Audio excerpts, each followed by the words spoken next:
السلام علیکم ورحمۃ اللہ تعالی وبرکاتہ۔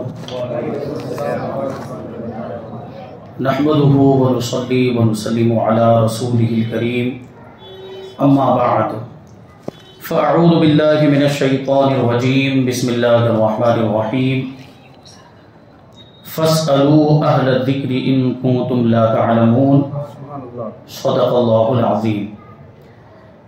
ایک مرتبہ بارگاہ رسول و آل رسول میں درود و سلام کا ہدیہ پیش کریں اور پڑھیں اطاعنا سیدنا و مولانا محمد معدن الجود والکرم و آلہ الکرام و ابنہ الکریم وبارک وسلم صلاة و سلام علیک یا رسول اللہ صلی اللہ تعالی علیہ وسلم۔ عزیزان ملت اسلامیہ، جیسا کہ آپ کو پتہ چل چکا ہے کہ ہمارا یہ پروگرام دینی اور شرعی سوال و جواب کے تعلق سے ہے، اور ہم نے اسے سلطان الہند عطائے رسول خواجہ خواجگاں خواجہ معین الدین چشتی اجمیری غریب نواز رضی اللہ تعالی عنہ کے نام سے منسوب کیا ہے۔ تشریف لائیں۔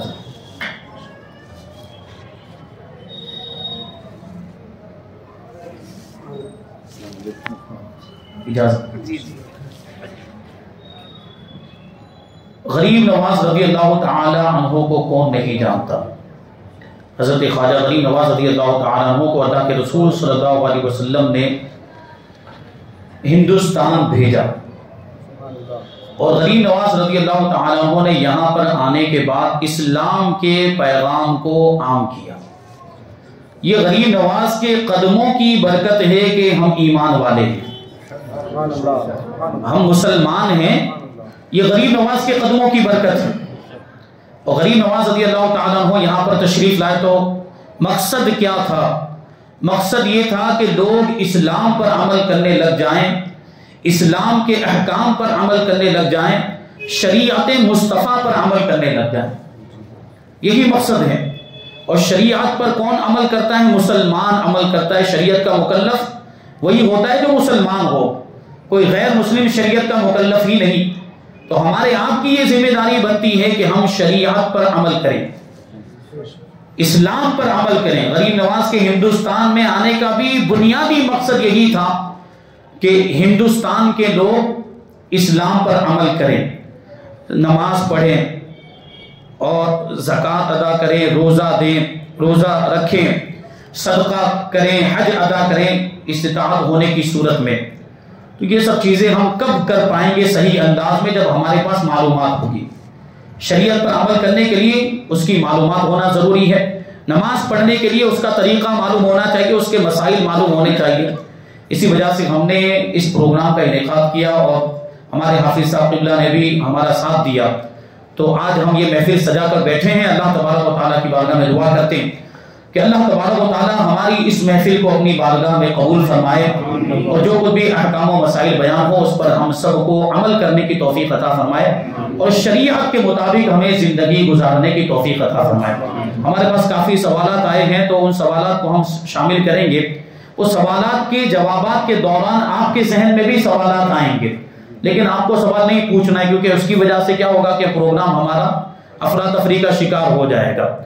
آپ کے ذہن میں اگر سوال آ رہا ہے تو ہو سکتا ہے کہ پروگرام میں آگے آپ کو اس کا جواب مل جائے، اور اگر جواب نہیں بھی ملتا ہے تو آپ اپنا وہ سوال پروگرام کے بعد حافظ صاحب تک پہنچا دیں گے، تو انشاءاللہ تبارک و تعالیٰ پھر کبھی آگے جب ہمارا یہ پروگرام ہوگا تو اس کا جواب شامل کر لیا جائے گا۔ اور اگر آپ کو اس کا جواب جلدی حاصل کرنا ہے، ایمرجنسی ہے، تو اس کا بھی کوئی انتظام کیا جائے گا۔ تو اب ہم بغیر کسی تاخیر کے سوالات کے سلسلے کو شروع کرتے ہیں۔ اگر مناسب وقت ہو تو پھر ہر مہینے ایک محفل کی جائے انشاءاللہ۔ ماشاءاللہ، دیکھیے حضرت حافظ صاحب قبلہ کی طرف سے یہ اعلان کر دیا گیا کہ مناسب ہوگا، وقت ہوگا تو ہر مہینے ایک محفل یہ انشاءاللہ تبارک و تعالیٰ منعقد کی جائے گی، اور آپ اس کی ضرورت کو محسوس کریں گے۔ آپ یہ پہلی محفل میں حاضر ہوئے، ہم دوسری جگہ پر بھی جاتے ہیں، اور کچھ مقامات ایسے ہیں جہاں مسلسل ہر مہینے محفل ہوتی ہے، اور مسلسل سوال پر سوال ہوتے ہیں، یعنی ایک سوال کے ذریعے دوسرا سوال پیدا ہوتا ہے، ایک جواب میں سے آپ کے ذہن میں سوالات آئیں گے، تو یہ ضرورت بھی ہے اس کی مسلسل پروگرام کی کہ ابھی اگر کوئی سوالات پیدا ہو تو آئندہ پروگرام میں اس کا جواب شامل کر دیا جائے. تو انشاءاللہ موقع دیکھ کر ہم آگے بھی اس پروگرام کو جاری رکھیں گے. پہلا سوال یہ مفتی صاحب کہ اگر بچہ گود لینا کیسا؟ اگر کسی شخص نے بچہ گود لیا تو کیا وہ شخص اور اس کی بیوی اس بچے کی ماں بن جاتی ہے؟ دیکھیں سوال آپ کو سمجھ میں آ گیا. بچہ گود لینا کیسا ہے اور بچہ گود لینے سے گود لینے والا کیا اس کا باپ بن جاتا ہے اور اس کی بیوی کیا اس کی ماں بن جاتی ہے؟ تو پہلا تو گود لینے کا جو حکم ہے وہ یہ ہے کہ بچہ گود لینا جائز ہے، اس میں کوئی حرج نہیں. اللہ کے رسول صلی اللہ علیہ وسلم نے بھی حضرت زید ابن حارثہ رضی اللہ تعالیٰ عنہ کو گود لیا تھا، متبنہ بنایا تھا. لیکن بچہ گود لینے کی وجہ سے جس نے گود لیا ہے وہ اس کا حقیقی باپ نہیں بنتا اور اس کی بیوی اس کی حقیقی ماں نہیں بنتی. اس بچے کے حقیقی ماں باپ تو وہی ہیں جنہوں نے اس کو پیدا کیا ہے. اصلی ماں باپ وہی رہیں گے جنہوں نے اس بچے کو پیدا کیا.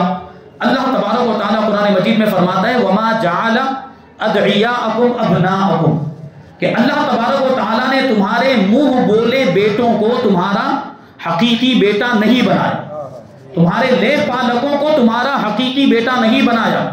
ادعوہم لآبائہم ان کو ان کے باپ کی طرف نسبت کر کے ہی پکارو، جو ان کے حقیقی باپ ہیں، جو ان کے اصلی باپ ہیں ان کی طرف ہی نسبت کر کے پکارو.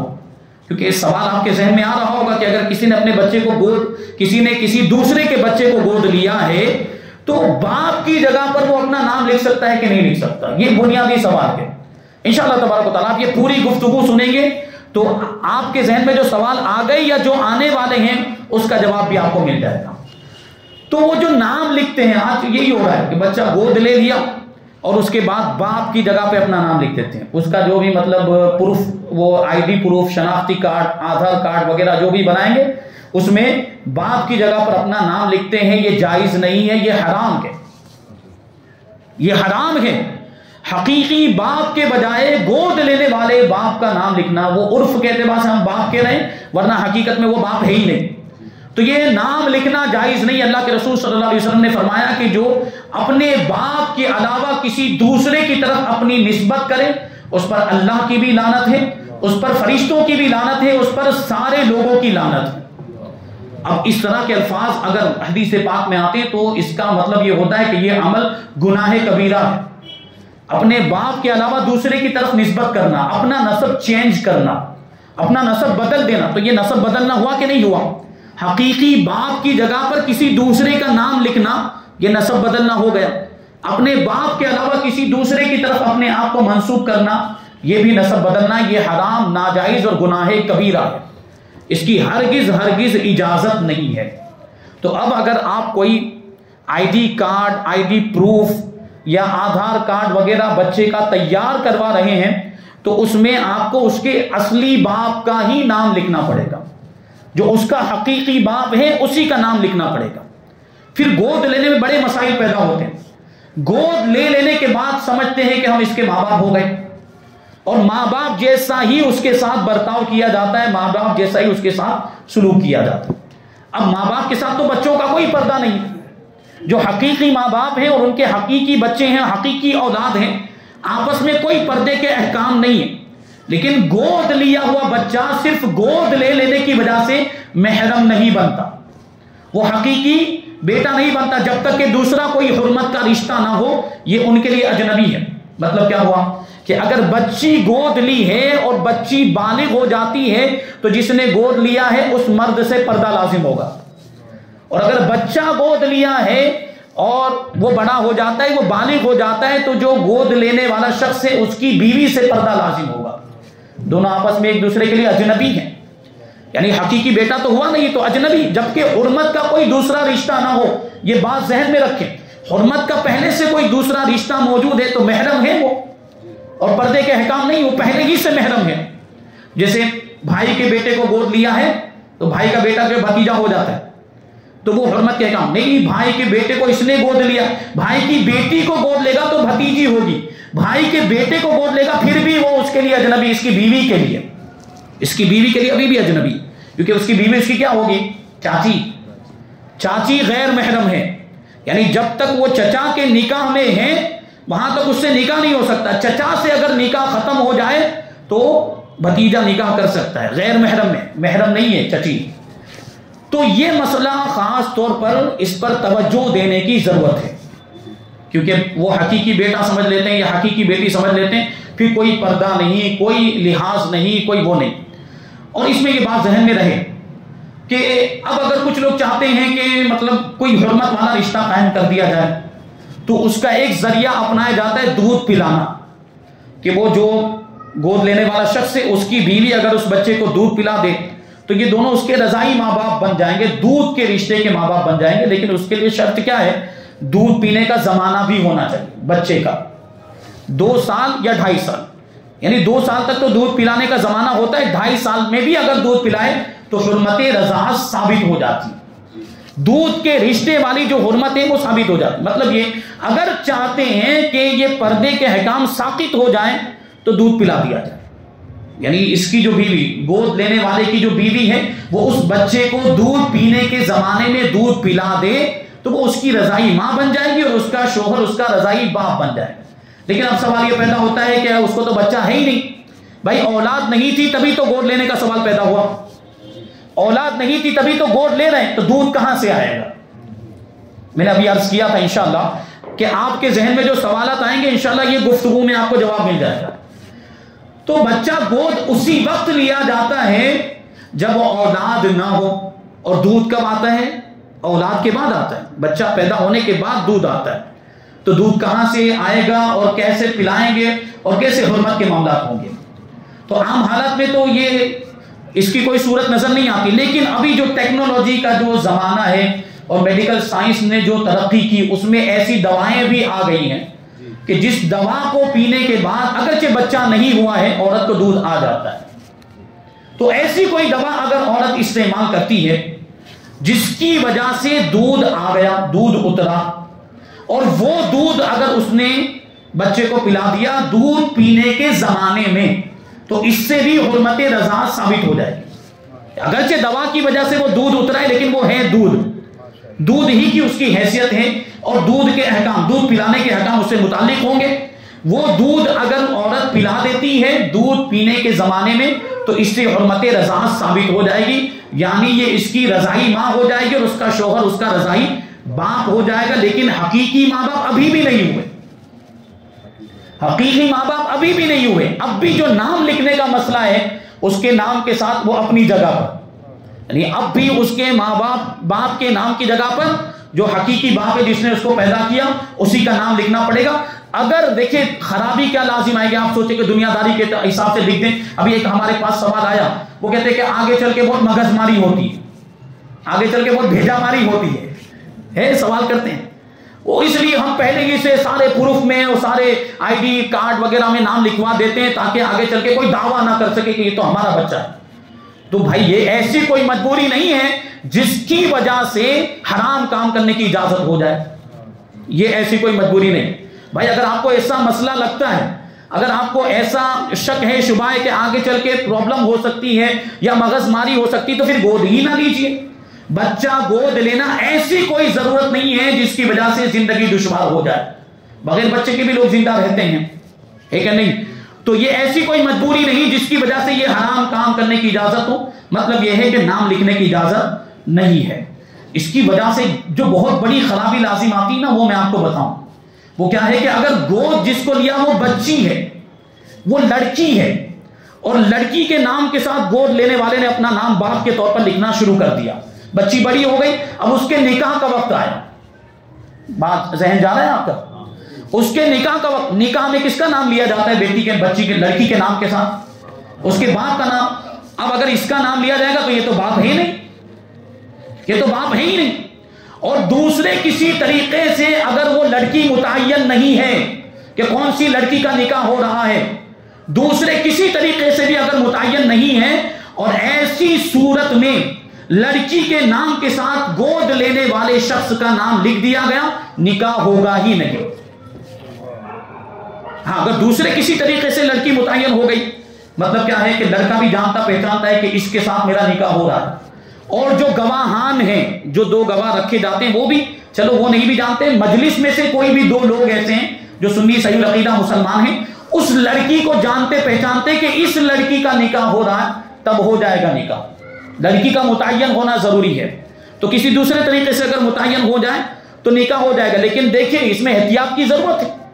باپ کی جگہ پر اس کا نام چل رہا ہے، اور اگر مان لیجئے کہ اس طرح کا کوئی مسئلہ پیش آیا کہ لڑکی متعین نہیں ہے تو نکاح ہوگا ہی نہیں، تو اس کی وجہ سے بہت ساری خرابیاں پیش آتی ہیں۔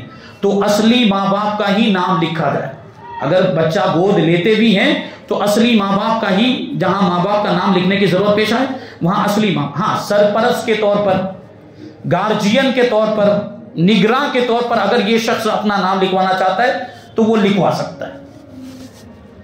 دوسرا سوال یہ مفتی صاحب، ایک شخص نے دوسرے شخص کو یہ کہا کہ میں نے اگر وعدہ خلافی کی تو وعدہ کیا، اس نے کہا کہ اگر میں نے وعدہ خلافی کی تو موت کے وقت مجھے کلمہ نصیب نہ ہو، تو کیا اس طرح کے الفاظ استعمال کرنا، جملے بولنا، اس کا شرعی حکم کیا ہے؟ برائے مہربانی جواب دینا ہے۔ مجھے ہے کہ تجھے؟ جی کیا ہے؟ تجھے موت کے وقت کلمہ نصیب؟ اچھا، نے وعدہ کیا اس کی جی دیکھیں سوال آپ سمجھ لیں پھر سے۔ کسی نے کسی دوسرے شخص سے وعدہ کیا اور وعدہ کرتے وقت یہ کہا کہ اگر میں وعدہ خلافی کروں، یعنی اس وعدے کو پورا نہ کروں تو مجھے مرتے وقت کلمہ نصیب نہ ہو۔ یہ بہت ہی سخت جملہ ہے، انتہائی سخت جملہ ہے، اور اس کو اسی وقت توبہ، تجدید ایمان اور نکاح والا ہے تو تجدید نکاح کرنا پڑے گا، کیونکہ اس کا مطلب کیا ہوا؟ کلمہ نصیب نہ ہونے کا عام عرف میں یہی مطلب ہوتا ہے کہ کفر پر انتقال ہو جائے، عام عرف میں۔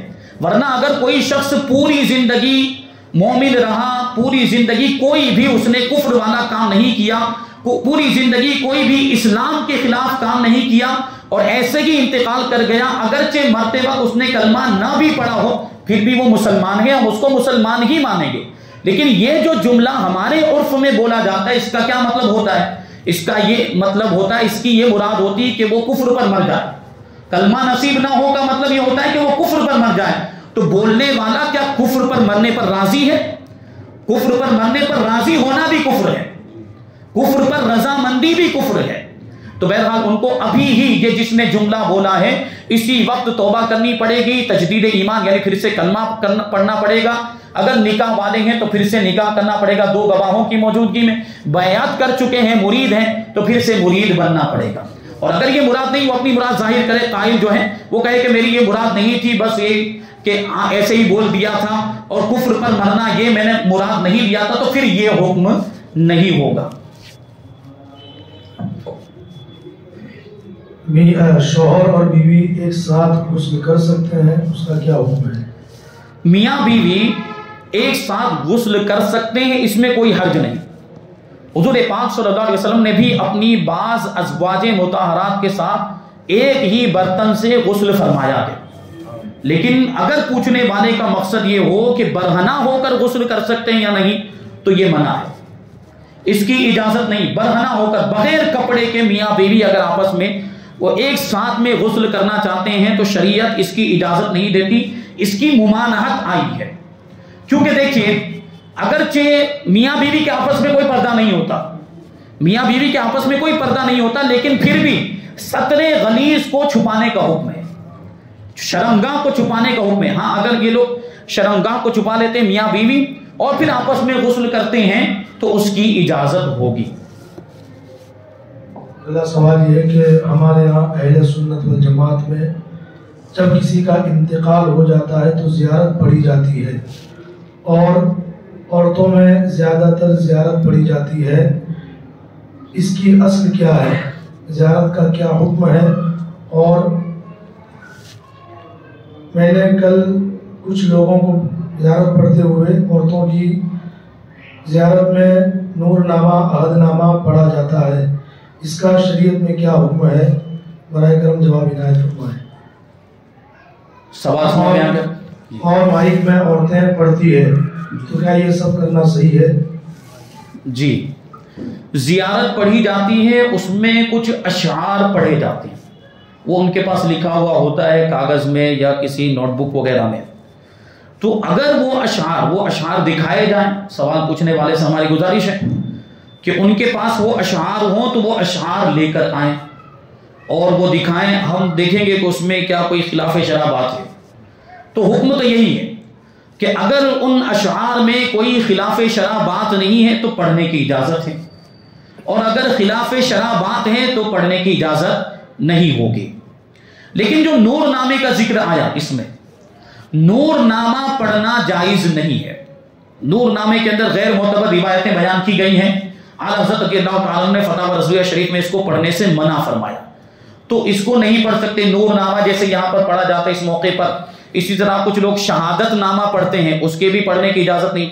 10 بیویوں کی کہانی پڑھنے کی بھی اجازت نہیں ہے۔ آپ وہ 10 بیویوں کی کہانی کو کھول کر دیکھیں، اس میں کوئی کہانی ہے ہی نہیں، یعنی جس 10 بیویوں کی طرف جس کہانی کی نسبت ہو رہی ہو ایسی کوئی کہانی ہی نہیں ہے، یعنی فالتو کی چیز ہے، بیکار فرضی چیز ہے، وہ اس کے پڑھنے کی ہرگز اجازت نہیں ہے۔ اسی طرح کچھ لوگ محرم کے مہینے میں مجلس پڑھتے ہیں۔ مجلس یہ شیعہ لوگوں کی لکھی ہوئی کتاب ہے، اور شیعہ لوگوں کی کتاب ہمیں پڑھنے کی کیا ضرورت، انہوں نے اپنے عقیدے کے مطابق بہت ساری چیزیں اس میں شامل کر دی ہیں، اس کے بھی پڑھنے کی اجازت نہیں۔ ہاں جو عہد نامے کا ذکر ہے، اور عام طور پر جو عہد نامہ چلتا ہے، جیسا کہ یاسین شریف کے ساتھ جو کتاب چھپتی ہے اس میں پیچھے عہد نامہ ہوتا ہے، اس کے پڑھنے کی اجازت ہے، اس میں کوئی حرج نہیں ہے۔ اور مائک میں جو انہوں نے سوال پوچھا کہ خواتین پڑھتی ہیں اور مائک میں پڑھتی ہیں، تو اس کا جواب یہ ہے کہ عورتوں کی آواز بھی عورت ہے، اس کا بھی پردہ لازم، یعنی عورتوں کی آواز بھی مردوں تک نہیں پہنچنی چاہیے، اس کی وجہ سے فتنے ہوں گے۔ تو آواز اگر وہ پڑھ بھی رہی ہو، خواتین کی کوئی محفل ہو، خواتین کی کوئی مجلس ہو، تو اگر مائک کا استعمال بھی کریں تو اس طرح استعمال کیا جائے کہ آواز، وہ کمرہ ہے تو کمرے کے اندر ہی رہے، کوئی ہال ہے تو اس کے اندر ہی رہے، باہر مردوں تک نہ پہنچے۔ اگلا سوال ہے، ایک شخص نے یہ سوال کیا ہے کہ میری بیوی کو 8 سے 10 دن کا حمل ہے، اور اس سے پہلے بھی میرے 2 بچے ہیں، اور دونوں بچوں کی ڈیلیوری آپریشن سے ہوئی ہے، اور مجھے یہ ڈر ہے کہ اس بار بھی ڈاکٹر آپریشن کا بولے گا، اور میں نہیں چاہتا ہوں کہ آپریشن کرواؤں، اور یہاں تک نوبت پہنچے تو کیا میں دوائی لے کر اس حمل کو گرا سکتا ہوں؟ دیکھیے آج کل یہ چیز بہت زیادہ عام ہو گئی، جو سوال پوچھا گیا اس کا جواب یہ ہے کہ جو سیزر کے معاملات ہوتے ہیں ڈیلیوری کے وقت، بچے کے پیدا ہونے کے وقت، تو یہ جو آپریشن جو کروایا جاتا ہے اس کا اصل حکم یہ ہے کہ ناجائز ہے، کیونکہ یہ بچہ ہونے کا فطری طریقہ نہیں ہے، نیچرل طریقہ نہیں۔ نیچرل طریقہ کیا ہے کہ جو اس کا مخصوص مقام ہے وہیں سے بچہ پیدا ہو۔ اب یہ آپ سوچیں خود ہی کہ پرانے زمانے میں کیا اس طرح کے معاملات ہوتے تھے؟ عام حالات میں نارمل ڈیلیوریاں ہی ہوا کرتی تھی، بچہ جو پیدا ہوتا تھا وہ نارمل طریقے پر ہی معمول کے مطابق پیدا ہوتا تھا۔ اب یہ پتہ نہیں، جو ڈاکٹروں نے، یہ ڈاکٹروں کے چونچلے ہیں، انہوں نے اپنی طرف سے یہ چیزیں رائج کی، یا ہو سکتا ہے کہ کھانے پینے کی یہ ملاوٹیں جو ہیں، کھانے پینے میں ہر چیز میں ملاوٹ ہو رہی، اس کی وجہ سے خواتین اتنی کمزور ہو گئی ہیں کہ اب اس طرح کے معاملات پیش آ رہے ہیں۔ ممکن ہے کہ اس طرح کی کوئی چیزیں بھی ہوں، تو ایسی صورت میں کیا کرنا چاہیے؟ آپ گئے ہیں ہاسپٹل میں اور وہاں ڈاکٹر نے یہ کہہ دیا کہ ان کو تو سیزر کرنا پڑے گا، تو ایسی صورت میں شریعت کا حکم یہ ہے کہ کافر ڈاکٹر پر بھروسہ نہیں کر سکتے۔ کافر، یہ تو سازشیں بھی چل رہی ہیں، سازشیں ہیں ہمارے خاص طور پر مسلمانوں کے تعلق سے، کہ ان کے 2 بچوں پر اسٹاپ لگ جائے، آگے تیسرا بچہ پیدا نہ ہو پائے، اس لیے آپریشن کے مسائل سامنے لا کر کھڑے کر دیتے ہیں۔ اس طرح کے شرائط بیان کریں گے کہ آدمی مجبور ہو جاتا ہے، یہ اگر مر جائے گی تو ہم اس کے ذمہ دار نہیں، یا تو ہم بچے کو بچا پائیں گے یا ماں کو بچا پائیں گے، یہ سوال سامنے لا کر وہ لوگ رکھ دیتے ہیں۔ تو ایسی صورت میں پھر ہمیں کیا کرنا چاہیے؟ جو پہنچا تو آپ آ کر علماء سے پوچھیں، یعنی اس وقت تو چلو پوچھنے کا موقع نہیں ہوتا، آدمی ہر بڑی میں ہوتا ہے، لیکن پھر بھی شریعت کا جو حکم ہے وہ تو ہر موقع پر آپ کی رہنمائی کے لیے حاضر ہے، آپ کو پوچھنا پڑے گا، آپ کو معلوم کرنا پڑے گا، تب آپ کو پتا چلے گا۔ تو ایسی صورت میں شریعت کا حکم یہ ہے کہ آپ سنی صحیح العقیدہ ڈاکٹر سے معلومات حاصل کریں، مسلمان ڈاکٹر جو سنی صحیح العقیدہ ہو اور اپنے اس پیشے میں مہارت بھی رکھتا ہو، جس کو شریعت کی اصطلاح میں یوں کہیں گے طبیب حاذق۔ جو ماہر طبیب ہو, اپنے پیشے میں مہارت رکھتا ہو, ایسے ڈاکٹر سے آپ رابطہ کریں, سنی صحیح العقیدہ ڈاکٹر سے, اور کیا ہے وہ اپنے پیشے میں مہارت بھی رکھتا ہو, یعنی میڈیکل فیلڈ میں مہارت رکھتا ہو. آپ اس سے معلومات حاصل کریں کہ فلاں ڈاکٹر نے ایسا ایسا کہا, فلاں ڈاکٹر نے سیزر کرنے کے لیے کہا ہے اور یہ کنڈیشن ہے وغیرہ, سب بیان کریں اور ان سے پوچھیں کہ کیا ایسی صورت میں سیزر کروانا ضروری ہے, آپریشن کروانا ضروری ہے. اس ڈاکٹر سے آپ مشورہ لینے کے بعد اگر وہ یہ کہتا ہے کہ ہاں پوزیشن ایسی ہے, کنڈیشن ایسی ہے کہ سیزر کروانا ہی پڑے گا, اور اس کے کہنے پر, سنی صحیح العقیدہ ڈاکٹر کے کہنے پر, جو اپنے پیشے میں ماہر ہو, اس کے کہنے پر تب جا کر آپریشن کروانے کی اجازت ہوگی. وہ کہتا ہے کہ نہیں نارمل بھی ہو سکتا ہے, دوسری ہاسپٹل میں لے کر جاؤ, دوسری جگہ پر یا ہمارے پاس لے کر آؤ, ہم نارمل انداز میں کروا دیں گے, تو وہاں لے کر جانا ضروری ہوگا, دوسرے ہاسپٹل میں یا مسلمان ڈاکٹر کے پاس لے کر جانا ضروری ہوگا. اسی وجہ سے ابھی اس زمانے میں مسلمانوں کے خود کے ہاسپٹل ہونا انتہائی ضروری ہو گیا. ہمیں اس پر بھی توجہ دینے کی ضرورت ہے. ہمارا جو پیسہ ہے سنیوں کا خاص طور پر فالتو کے کاموں میں بہت ضائع ہوتا ہے. لاکھوں لاکھ قوالیوں میں ایک ہی رات میں اڑا دیے جاتے ہیں, عرس کی محفلوں میں, عرس کی مجلسوں میں یہ لاکھوں کے خرچے ہو رہے ہیں, لاکھوں کے جو ہے پیسے اڑا دیے جا رہے ہیں, لاکھوں لاکھ کی نیازیں کی جا رہی ہیں. ہم نیازوں کے مخالف نہیں, نیاز تو سنیوں کی پہچان ہے, لیکن 8 لاکھ کی 10 لاکھ کی نیاز کرنا بھی تو کوئی ضروری نہیں. آپ 8 لاکھ کی جگہ پہ 1000 کی نیاز کریں پھر بھی ثواب ملے گا آپ کو, اور آپ کی نسبت قائم رہے گی اللہ کے ولیوں سے. تو جو باقی کے پیسے بچتے ہیں وہ اس طرح کے کاموں میں لگائیں, فالتو میں اڑائیں نہ, اس کو ضائع نہ کریں. ہاسپٹل بنائیں, اپنے اسکول قائم کریں, اپنے کالج قائم کریں کہ ہاسپٹلوں میں ہمارے کیس بگاڑے جا رہے ہیں, ہمارے مردے جانے کے بعد وہ ہمارے جو ہے بیمار جانے کے بعد زندہ واپس نہیں آتے, مردہ آ رہے ہیں. اس کا کیا مطلب ہو رہا ہے؟ یہ سب سازشیں ہو رہی ہیں, یہ سب منصوبہ بندیاں ہیں مسلمانوں کو نقصان پہنچانے کی, مسلمانوں کی تعداد کم کرنے کی. بچوں میں بھی اس طرح کیا جا رہا ہے, اور بوڑھے بزرگ جاتے ہیں بیمار ہو کر تو مر کر ہی واپس آتے ہیں, پھر ان کی لاش واپس آتی ہے. تو اس پر بھی توجہ دینے کی ضرورت کہ ہاسپٹل بھی ہمارے ہوں, اور اسکول کالجوں میں ہمارے بچوں کے عقیدے خراب کیے جا رہے ہیں, اسکول کالجوں میں ہمارے بچوں کا ایمان چھیننے کی کوششیں ہو رہی ہیں. تو اس پر بھی اگر ہمارا اسکول ہوگا ہم اپنے مطابق پڑھائیں گے. اسکول بنانے میں یہ کچھ پابندیاں ہوتی حکومت کی طرف سے, حکومت کی اجازت ہی اس وقت ملتی ہے جب آپ کو ان کا سلیبس چلانا پڑے گا. سلیبس چلانے کے شرائط ہوتے ہیں, لیکن چلو مجبوری ہے تو آپ سلیبس بھی چلائیں, لیکن پڑھانے والے آپ کے اپنے ہوں گے. مسلمان ٹیچر رکھے جائیں, مسلمان ٹیچر کی بھی علماء کی نگرانی میں تربیت ہو. تو سلیبس میں اگر کوئی ایسی بات آئے گی جو اسلام کے خلاف ہو تو وہ بچوں کی رہنمائی کرے گا. بچوں کی اگر خدا کی ذات کے تعلق سے کوئی گستاخی والی بات آ گئی تو وہ رہنمائی کرے گا, یہ بات غلط لکھی ہوئی ہے تمہیں اس کو نہیں ماننا. اگر بزرگان دین کے تعلق سے کوئی غلط بات اس میں شامل کر دی گئی تو وہ اس وقت بھی اس کی رہنمائی کرے گا. اگر مسلمان ٹیچر رکھا ہوا ہوگا تو ہمارا اپنا اسکول ہو, ہمارے اپنے کالجز ہوں, یونیورسٹیز ہوں, تو اس کا یہ فائدہ ہوگا کہ ہمارے بچوں کا ایمان محفوظ ہو جائے گا. تو اس کی بھی ضرورت ہے. تو یہ جو سیزر کے معاملات ہوتے ہیں, یہ آپریشن وغیرہ جو کروانا پڑتا ہے, تو اس میں مسلمان ڈاکٹر سے مشورہ لینا ضروری ہے. مسلمان ڈاکٹر سے مشورہ لیں گے اس کے بعد. اور انہوں نے جو مسئلہ پوچھا اس کی صورت یہ ہے کہ 2 مرتبہ آپریشن ہو چکا ہے, تو ان کو چاہیے تھا کہ پہلی اور دوسری مرتبہ میں ہی مسئلہ پوچھتے. 2 مرتبہ ہو گیا, اب مسئلہ پوچھ رہے ہیں, یہ بھی تو غلط طریقہ ہے. بھائی کوئی بھی نئی بات ہمارے سامنے آئے, زندگی کا کوئی بھی نیا کام ہم کرنے کے لیے جا رہے ہیں, یا کسی بھی نئے میدان میں ہم قدم رکھنے کے لیے جا رہے ہیں, تو ایک مسلمان کی ذمہ داری بنتی ہے کہ وہ اس میں شریعت کا حکم معلوم کرے, کیونکہ مسلمان کو شریعت کے مطابق زندگی گزارنی ہے, اسلام کے مطابق زندگی گزارنی ہے. تو پوچھنا پڑے گا. اگر جیسے تجارت کے لیے جا رہا ہے, تجارت شروع کرنے جا رہا ہے, تجارت کے میدان میں قدم رکھ رہا ہے, تو تجارت کے مسائل سیکھنا اس پر لازم و ضروری ہے. تو ان کو پہلے پوچھنا چاہیے تھا, 2 آپریشن ہو جانے کے بعد مسئلہ پوچھ رہے ہیں. بہرحال اس میں بھی شریعت کی رہنمائی موجود ہے, کیونکہ شریعت زندگی کے ہر میدان میں ہماری رہنمائی کرتی ہوئی نظر آتی ہے. آپ پوچھیں تو صحیح, آپ کو جواب ملے گا انشاءاللہ.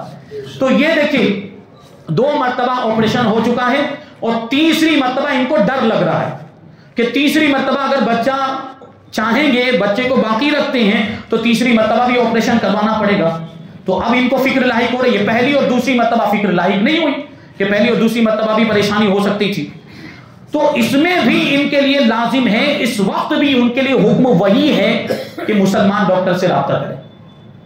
سنی صحیح العقیدہ ڈاکٹر جو اپنے اس فیلڈ میں مہارت رکھتا ہو اس سے رابطہ کریں کہ تیسرا بچہ کرنا چاہتے ہیں, اس میں آپریشن کروانا پڑے گا کہ نہیں کروانا پڑے گا. بہت سے ایسے مسائل ہمارے سامنے آتے ہیں کہ پہلا بچہ آپریشن سے ہوا، دوسرا بچہ نارمل ہوا، پہلا دوسرا آپریشن سے ہوا، تیسرا نارمل ہوا. ایسا ہوتا ہے. یعنی یہ ضروری نہیں کہ پہلا آپریشن سے تو پھر دوسرا بھی آپریشن سے ہوگا، تیسرا بھی آپریشن، یہ کوئی ضروری نہیں. بلکہ پہلے بچے میں ہی کوشش کریں تو وہ بھی نارمل ہو سکتا ہے. میں آپ کو ایک مسئلہ بتاؤں، ایک واقعہ بتاؤں. یہ ہمارے یہاں کا مسئلہ، ہمارے علاقے کا، ہمارے رشتہ دار ہیں. وہ ان کی بیوی حاملہ تھی، ڈاکٹر کے پاس لے کر گئے، ڈاکٹر سے ساری معلومات حاصل کی. وہ کیا کرواتے ہیں؟ اسکین، کیا کہتے ہیں اس کو؟ سی ٹی اسکین کرواتے ہیں. سی ٹی اسکین سونوگرافی کرواتے ہیں. تو اس میں کچھ معلومات ہو جاتی. تو وہ جو ڈاکٹر تھا اس نے کہہ دیا کہ بچہ اندر مر گیا ہے، بچے کی سانسیں بند ہو گئی. دیکھیں اس طرح کے بھی معاملات سامنے آئیں گے آپ کے، اور ہوتا ہے. ہمیں آپ کو نہیں پتا چل پائے گا بچہ زندہ ہے کہ اندر پیٹ میں کیا معاملات ہیں. تو ڈاکٹر نے یہ کہا کہ بچہ اندر مر گیا ہے، اس کی سانس بند ہو گئی، اب گرا دینا پڑے گا ورنہ ماں کی جان کا خطرہ ہے. اب گرانا پڑے گا کیونکہ بچوں کو پیٹ میں رکھنے کا کوئی مطلب نہیں، اس کی تو سانس ہی بند ہو گئی. لیکن اس شخص نے ہمت نہیں آئی. مسلمان کو تو اللہ پہ بھروسہ ہونا چاہیے. اللہ چاہے گا تو بچہ کیسے بھی پیدا ہو کر رہے گا. اللہ نے اگر اس کی زندگی لکھی، دنیا میں آنا لکھا ہے، تو وہ دنیا میں آ کر رہے گا. اب اس نے کیا کیا؟ اس نے ہمت نہیں آ رہی، دوسرے ڈاکٹروں سے بھی رابطہ کیا، ساتھ ہی ساتھ اپنے پیر و مرشد سے بھی رابطہ کیا. دیکھیں پیر یہاں پر کام آتا ہے. اگر پیر آپ نے ایسا بنایا ہو جو جامع شرائط پیر ہو، وہ بھی آپ کی رہنمائی کرتا ہے ایسے موقع پر. تو وہ اپنے پیر صاحب کے پاس پہنچا، پیر صاحب سے رابطہ کیا. حضرت ڈاکٹر نے ایسا ایسا جواب دیا ہے، ڈاکٹر نے ایسی ایسی بات کہی، تو مجھے کیا کرنا چاہیے؟ تو پیر صاحب نے کہا کہ گھبرانے کی ضرورت نہیں، ہم آپ کو یہ وظیفہ دیتے ہیں، آپ کی بیوی کے لیے یہ وظیفہ، آپ کے لیے یہ وظیفہ، یہ پانی پڑھ کر دیا، وہ دم کر کے دیا، یہ تعویذ دیا. اور بیوی کو یہ تاکید کرنے کے لیے کہا کہ وہ یہ وظیفہ پابندی کے ساتھ پڑھتی رہے، جب تک ڈلیوری نہیں ہو جاتی وہاں تک وہ پڑھتا رہے. اور مرد بھی وہ وظیفہ، عورت بھی پڑھتی رہے، مرد بھی وہ وظیفہ پڑھتا رہے، اور وہ پانی اس کو پلایا جاتا رہے. اس طریقے سے انہوں نے تاکید کی اور دوسرے ڈاکٹر کے پاس لے کر گئے. اور پھر بعد میں جب جانچ کروائی تو دوسرے ڈاکٹر نے کہا کہ سانس چل رہی ہے. آج وہ بچی ہمارے سامنے گھومتی پھرتی، لڑکی پیدا ہوئی ہمارے سامنے گھومتی پھرتی. یہ ڈاکٹروں کا بھروسہ نہیں کر سکتے، خاص طور پر کافروں کا. اور یہ ہو سکتا ہے کہ یہ اللہ کی طرف سے مدد بھی ہو، دعاؤں کا اثر بھی ہو سکتا ہے. دعاؤں کا ممکن ہے کہ پہلے سانس بند رہی، لیکن دعاؤں کی برکت سے پھر سے سانس جاری ہو گئی. اللہ تو قادر مطلق ہے، وہ جو چاہے کر سکتا ہے. تو آپ کو اللہ پر بھروسہ کرنا ہے. وَعَلَى اللَّهِ فَلْيَتَوَكَّلِ الْمُؤْمِنُونَ. ایمان والوں کو اللہ ہی پر بھروسہ کرنا چاہیے، ایمان والوں کو اللہ ہی پر بھروسہ کرنا چاہیے. تو اس میں جو سوال پوچھا، ان کی ذمہ داری بنتی ہے کہ سنی صحیح العقیدہ ڈاکٹر سے رابطہ کریں، وہ جو کہیں اس کے مطابق وہ عمل کریں. ایک شخص نے سوال کیا کہ فرض نمازوں کے علاوہ جو نفل نماز پڑھی جاتی ہے، کیا اس کو 4 رکعت سے پڑھ سکتے ہیں؟ فرض نمازوں کے بعد جو نفل نماز پڑھی جاتی ہے وہ 2 رکعتیں ہیں. کب پڑھی جاتی ہے؟ ظہر میں. ظہر کی فرض نماز 4 رکعت کے بعد 2 سنت ہیں، پھر 2 نفل پڑھی جاتی ہیں. اور پھر 2 رکعت کہاں پڑھی جاتی؟ مغرب میں پڑھی جاتی ہے. مغرب میں بھی ویسے فرض نماز کے بعد 2 رکعت سنت ہے، اس کے بعد 2 نفل ہے. اور عشاء میں 4 رکعت ہے لیکن الگ الگ ہے. عشاء میں 4 رکعت سنت کے بعد 2 پڑھنی ہے اور وتر کے بعد 2 پڑھنی ہے. تو یہ 2 رکعت ہی اس طرح روایتوں میں آیا. جہاں سے یہ ثابت ہے نفل نمازیں وہ 2 رکعتیں ہی ثابت ہیں. تو اگر آپ کو یہ نفل پڑھنی اور اسی نفل کے نیت سے یہ نماز پڑھنی ہے تو پھر آپ کو 2 ہی پڑھنی پڑے گی. مطلب کیا ہوا کہ یہ 2 رکعت آپ پڑھ لیں، اور اگر آپ زیادہ پڑھنا چاہتے ہیں تو 4 رکعتیں بھی پڑھ سکتے ہیں ایک سلام کے ساتھ. یعنی مزید اگر آپ پڑھنا چاہتے ہیں، یہ تو 2 ہی رہیں گی، یہ 2 ہی ثابت ہیں علماء سے، یہی جو ہے منقول ہے.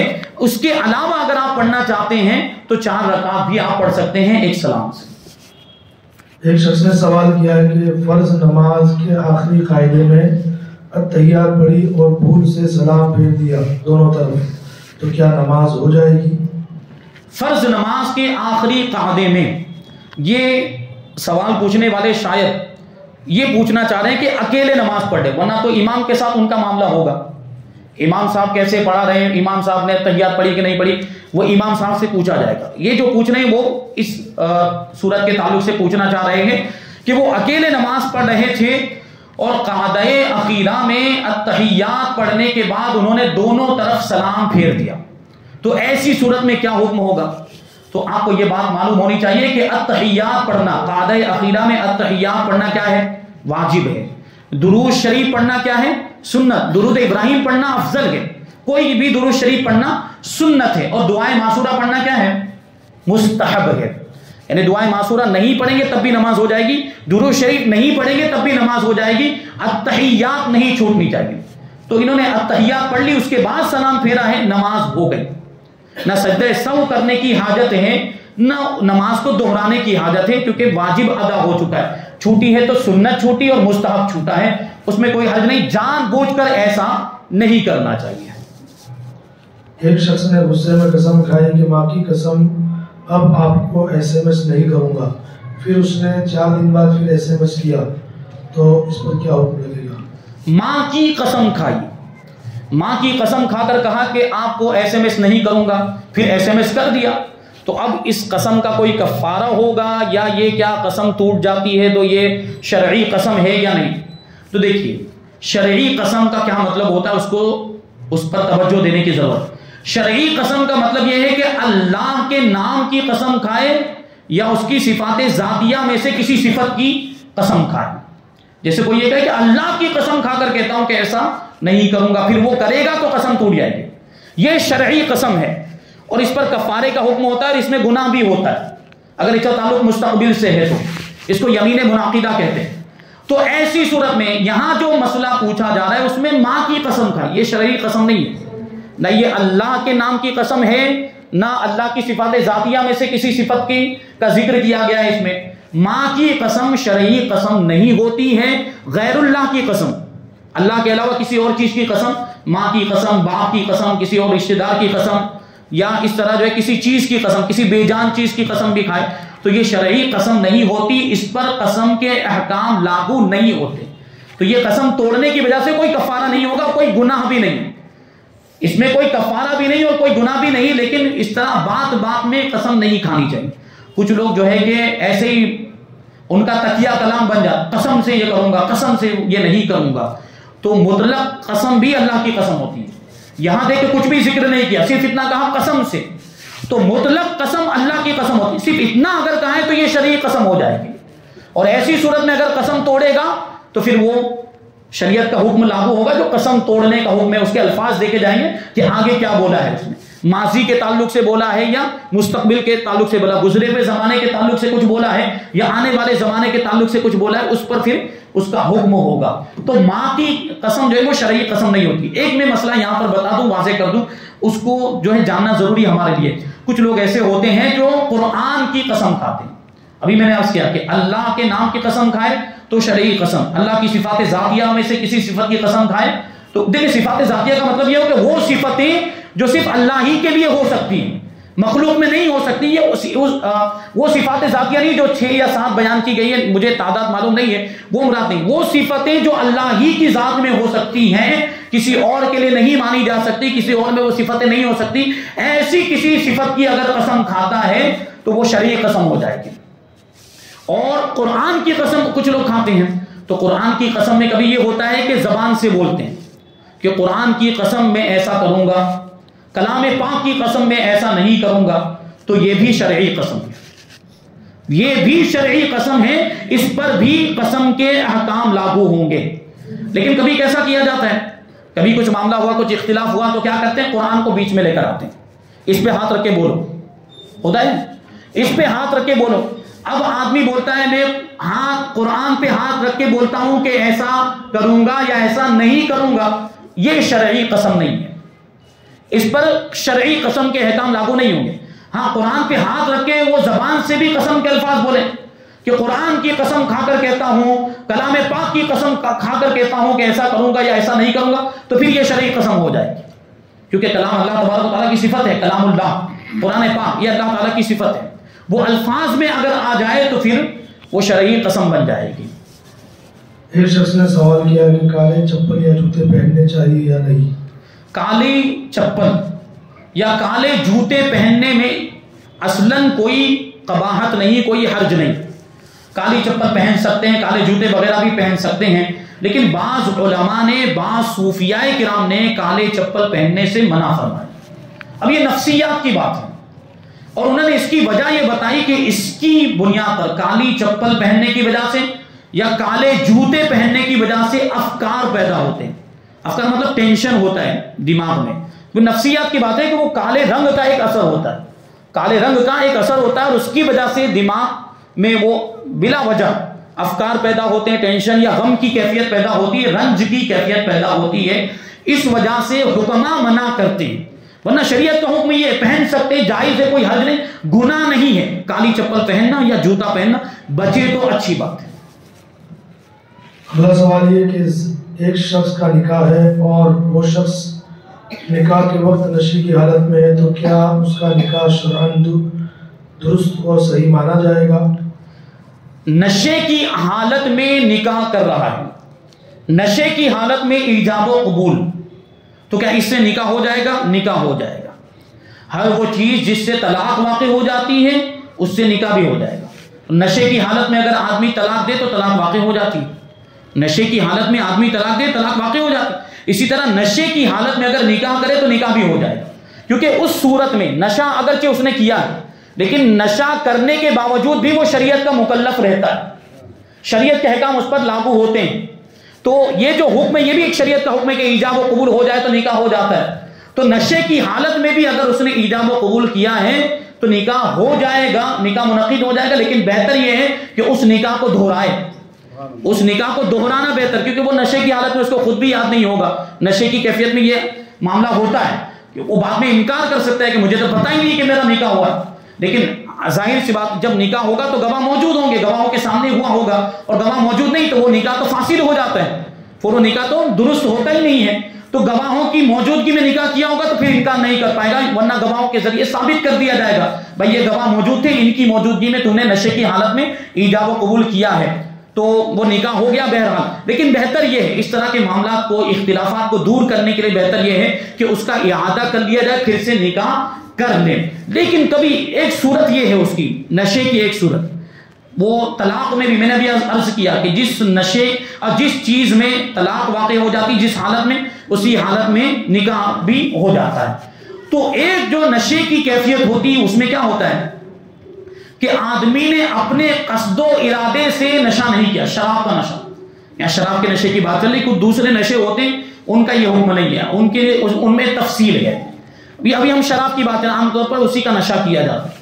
تو شراب کا نشہ کیا تھا تو قصد و ارادے سے, اپنے قصد و ارادے سے اگر کیا ہے تو یہ حکم ہوگا جو ابھی بیان کیا گیا. لیکن کبھی یہ ممکن ہے, یہ ہو سکتا ہے کہ کسی نے زبردستی شراب پلائی.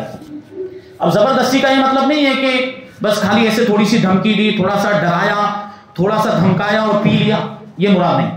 یہاں زبردستی سے مراد ہے اکراہ شرعی, یعنی شرعی طور پر جہاں پر مجبور کرنا پایا جائے.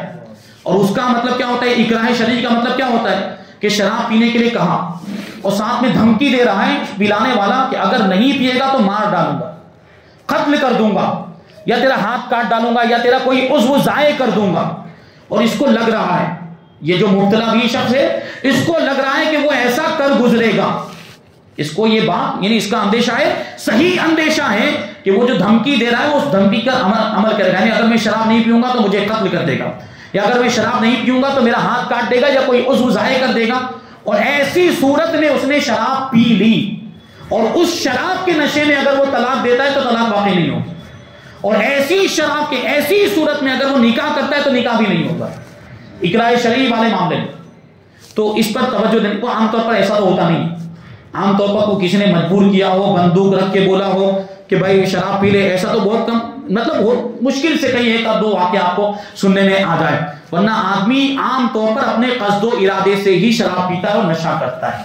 تو ایسی صورت میں وہ نکاح درست ہو جائے گا, نکاح منعقد ہو جائے گا, اور بہتر یہ ہے کہ اس کا اعادہ کر لیں.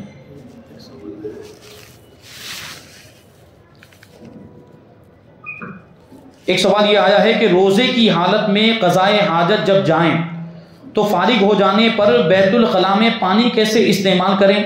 پانی کی تری اگر اندر تک محسوس ہوئی تو کیا روزہ باقی رہے گا یا ٹوٹ جائے گا؟ تو اس کا جواب یہ ہے کہ دیکھیے, روزہ ٹوٹنے کے لیے کیا ہونا چاہیے, منفس کے ذریعے کوئی چیز, کھانے پینے کی چیز یا ایسی چیز جو بدن کی اصلاح کے لیے استعمال کی جاتی ہو, وہ اگر منفس کے ذریعے اندر داخل ہوگی یعنی جوف تک اگر پہنچ جائے گی تو روزہ ٹوٹ جاتا ہے. اور جوف کا مطلب کیا ہوتا ہے اس پہ غور. منفس سب سے پہلے بتا دوں. منفس کا مطلب ہوتا ہے جسم کے قدرتی سوراخ جو نظر آتے ہیں دیکھنے پر.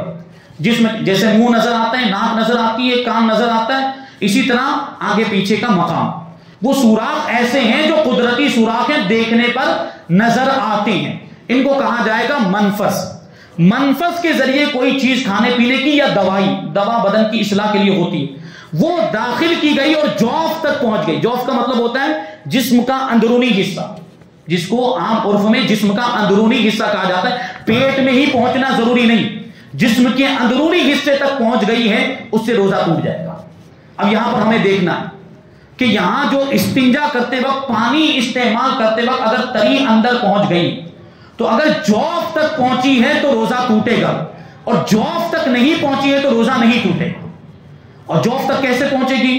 جب خوب مبالغے کے ساتھ استنجا کیا جائے, خوب مبالغے کے ساتھ استنجا کیا جائے, تب جو ہے وہ پانی وہاں تک پہنچے گا. اور اس کی مقدار بھی بتائی ہے علماء نے, اس کی مقدار بتائی ہے کہ حقنہ رکھنے کا مقام, حقنہ رکھنے کا مقام یعنی پرانے زمانے میں علاج کا ایک طریقہ ہوا کرتا تھا کہ جب کسی کو پیٹ کی بیماری ہو جاتی اور اجابت نہیں ہوتی, ایک عرصے تک اجابت نہیں ہوتی تھی, تو پیچھے کے راستے سے دوائی پہنچائی جاتی تھی.